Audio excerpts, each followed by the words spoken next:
So we're going to go through the explanation of this problem together with the soup recipe. It's a pretty complicated one, so just make sure you pay attention and write down the work as we go.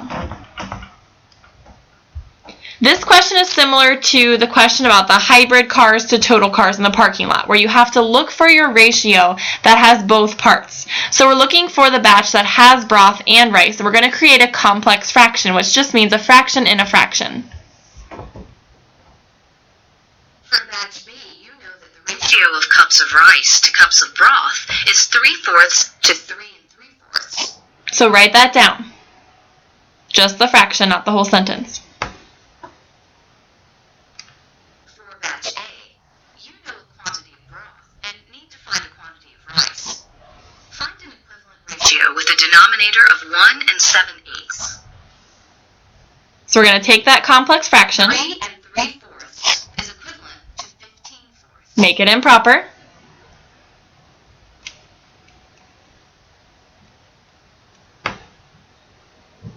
First, divide each term of the ratio by 15/4 to get a denominator of 1. So if you remember when we talked about fractions, we are allowed to do any division or multiplication to the numerator and denominator and keep the fraction equivalent as long as we do the same thing to both sides. The reason why she is going to divide both sides by 15/4 is because this 15/4 down here represents the broth and the 3/4 up here represents the rice. We are trying to find the amount of rice. So she's changing the fraction so that in the denominator, or the amount of broth, we have the number 1. That will give us our answer in the numerator. So we're doing the same thing, it's just that we're doing it with fractions, the same as we did with the hybrid cars versus total. You're dividing both sides by the same number to figure out what's left for rice on the top. Dividing by 15/4 is the same as multiplying by 4/15. Simplify each expression in the ratio. So you need 1/5 cup of rice per cup of broth.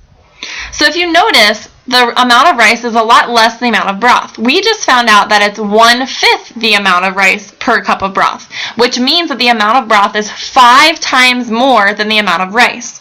Another way that you could have found that is by taking 3 and 3/4 and dividing it by 3/4. So you could flip and multiply and you'd figure out that there's 5 times as much broth as rice. So in order to figure out the amount of rice, I'm going to show you the next step here, but you could also just take the amount of broth and divide by 5 to get the amount of rice. Now multiply each term of the ratio by 1 and 7/8.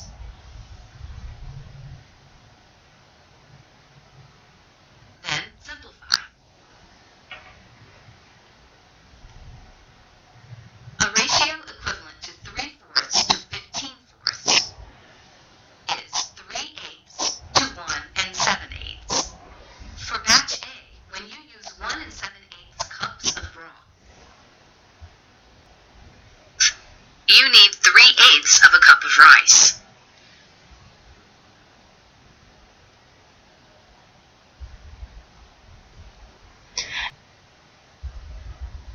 So now we're going to see how much broth we need if we have 1 and 7/8 cups of rice.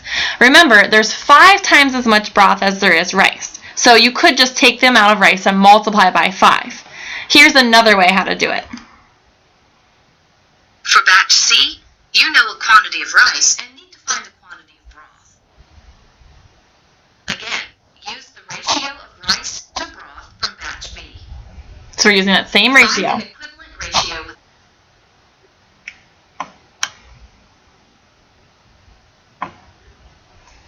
1 and 7/8.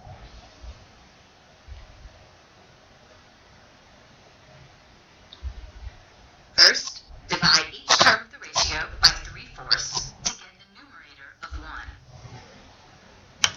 So the reason why we want a numerator of 1 7/8 is because in our fraction, we have rice on the numerator and broth in the denominator. So we want the amount of rice to be 1 7/8 in the numerator, so that way whatever the denominator is will be the amount of broth in cups.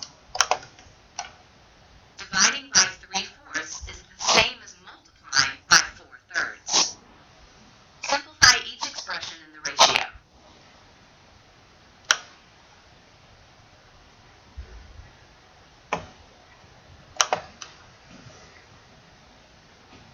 You need 1 cup of rice for every 5 cups of broth.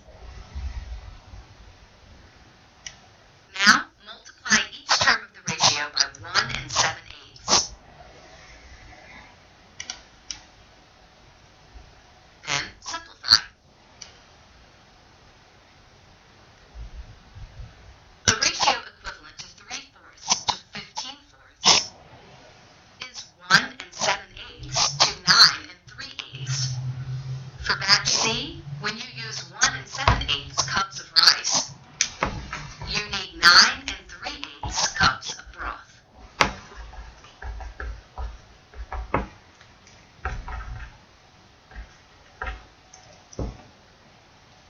For batch D, you want a total of 18 cups. Remember, you found that you need 1 cup of rice for every 5 cups of broth. That's a total of 6 cups. Since 6 times 3 equals 18, find a ratio equivalent to 1/5 by multiplying each term by 3.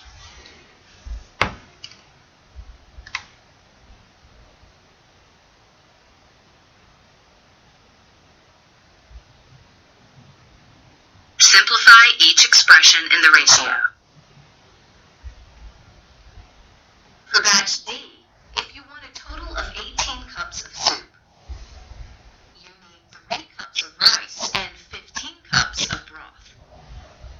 And 15 plus 3 is 18. It's also that 15 is 5 times as much as 3.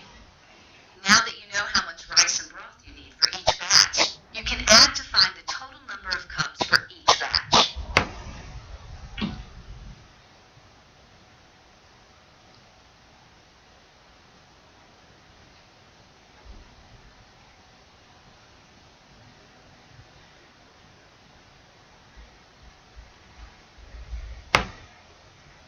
Now that you've tried that problem, I want you to look at this one. It says the spice recipe calls for a 1/2 teaspoon of crushed red pepper flakes for every 1 1/4 teaspoons of black pepper. You use 3 teaspoons of crushed red pepper. How many teaspoons of black pepper do you need? We are going to set this up like the hybrid cars problem, but this time we have complex fractions. So I'm going to make sure I label things so I keep it all organized. So we have 1/2 teaspoon of crushed red pepper flakes. So I'm going to say I have 1/2 R for red pepper flakes. Now we're going to put this over the amount of black pepper, and I want to turn that into an improper fraction to make it a little more organized. So we have 5/4 B for black pepper. On the other side of this, we have another equivalent fraction. We know that we use 3 teaspoons of crushed red pepper. So the 3 is going to go on the top because that's where I have red pepper. So I'm going to label it with an R.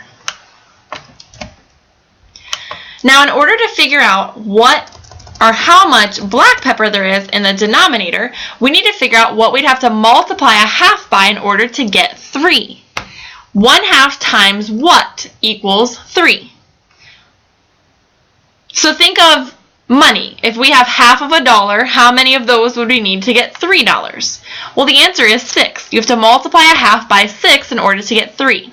So we're going to also multiply 5/4 by 6 in order to figure out how much black pepper we need. So if we take 5/4 times 6, we get 30/4. And if we change that into a mixed number, 4 goes into 37 times, with 2 over 4 left over, which equals 7.5. So we would need 7.5 teaspoons of crushed black pepper.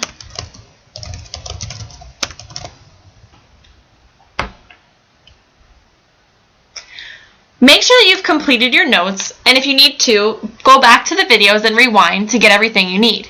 You need to turn these notes into me when I come back on Monday. You'll use them to help you with tonight's homework. Please also make sure that you use the notes that I gave you along with the homework help. You will be taking your Part 2 skills test tomorrow. So make sure you work on the homework as soon as you're finished with these notes. You need to finish whatever you don't finish in class tonight for homework.